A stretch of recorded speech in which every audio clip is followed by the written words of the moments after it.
मायानगरी असलेलं मुंबई शहर, जीवाची मुंबई करायची असेल तर एकदा तरी मुंबईला येऊन पाहिलंच पाहिजे।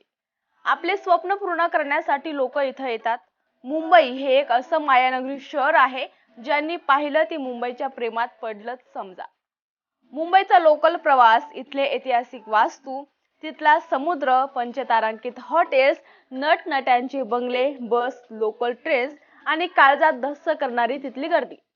ती गर्दी पाहून तर असं वाटतं की नको बाबा ती मुंबई। मुंबईमध्ये बरेच प्रेक्षणीय स्थळे आहेत, त्यापैकी असे दोन ऐतिहासिक वास्तू, गेटवे ऑफ इंडिया आणि हॉटेल ताज, याबद्दल आपण जाणून घेणार आहोत।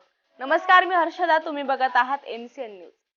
ताजमहल हॉटेलच्या ठीक अगदी समोर हे ठिकाण स्थित आहे।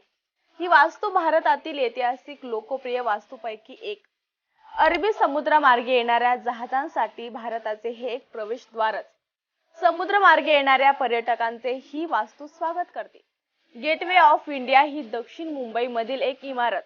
1911 मध्ये 5व्या जॉर्ज आणि राणी मेरी यांनी भारताला दिलेल्या भेटीचे स्मारक म्हणून ही भव्य कमान बांधण्यात आली होती। 31 मार्च 1913 रोजी मुंबईचे governor sir George Sydenham Clarke यांनी गेटवे ऑफ इंडियाची पायाभरणी केली।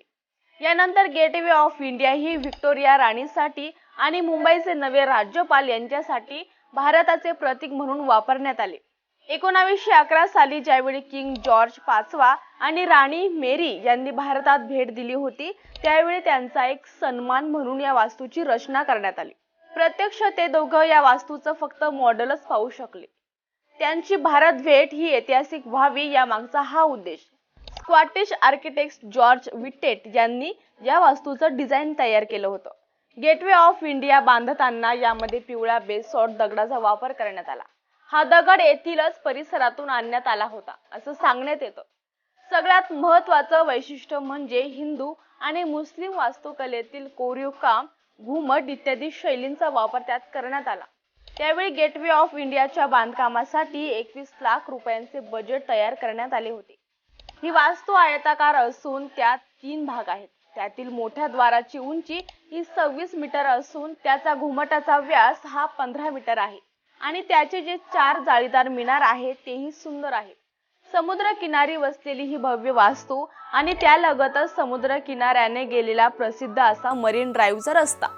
भारताच्या स्वातंत्र्यानंतर जेव्हा इंग्रज भारत सोडून गेले होते, तेव्हा त्यांचं शेवटचं जहाज याच ठिकाणाहून रवाना झालं होतं। तर या गेटच्या अगदी ऑपोजिट साइडला ताजमहल हे मुंबईतील एक पंचतारांकित हॉटेल। आता या मागचा इतिहास काय आहे बघूया। ताजमहल पॅलेस आणि त्याच्या बाजूलाच एक हॉटेलची टोलेजंग इमारत। जरी दोन वेगवेगळ्या इमारती दिसत असल्या तरी सुद्धा या दोन्ही इमारत टाटा यांच्या मालकीच्या आणि त्या ताजमहल हॉटेल म्हणून ओळखल्या जातात। 1865 मध्ये मुंबईतल्या प्रसिद्ध वॉटसन हॉटेलमध्ये तिथल्या दरबाराने जमशेदजी टाटांना आत जाण्यास मनाई केली होती, कारण ते हॉटेल फक्त इंग्रजांसाठीच होतं। हा अपमान सहन न झाल्यामुळे टाटांनी भारतीयांसाठी आंतरराष्ट्रीय तोडीचे हॉटेल बांधण्याचा निश्चय केला होता। त्यातून 16 डिसेंबर 1903 साली ताज हॉटेलची वास्तू बांधली गेली। ताजमहल हॉटेलचे बांधकाम इंडो-सार्सेनिक पद्धतीचे असून मूळच्या बांधकामाचा आराखडा सीताराम खंडेराव वैद्य आणि DN मिर्झा यांचं। पण ही ऐतिहासिक वास्तू दहशतवाद्यांच्या विळख्यात सुद्धा अडकली होती। ती तारीख होती 26 नोव्हेंबर 2008। या हल्ल्यामुळे ताजचे आर्थिक नुकसान झाले। जवळजवळ 167 नागरिक मृत्युमुखी पडले होते, त्यात काही परदेशी नागरिकांचा सुद्धा समावेश होता।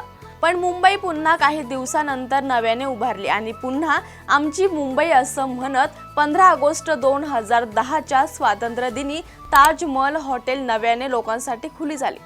6 नोव्हेंबर 2010 रोजी अमेरिकेचे माजी राष्ट्राध्यक्ष बराक ओबामा हे हल्ल्यानंतर हॉटेलला भेट देणारे पहिले परदेशी नागरिक होते। त्यावेळी ताजच्या त्यांनी केलेल्या भाषणात ताज हे भारतीयांच्या ताकदीचे आणि निर्भयपणे घटनेला सामोरे जाऊन पूर्वस्थित येण्याच्या गुणधर्माचे प्रतीक असल्याचे सांगण्यात आले। हा व्हिडिओ तुम्हाला कसा वाटला कमेंट्समध्ये आम्हाला नक्की कळवा आणि आमच्या YouTube चॅनलला नक्की सबस्क्राइब करा। धन्यवाद।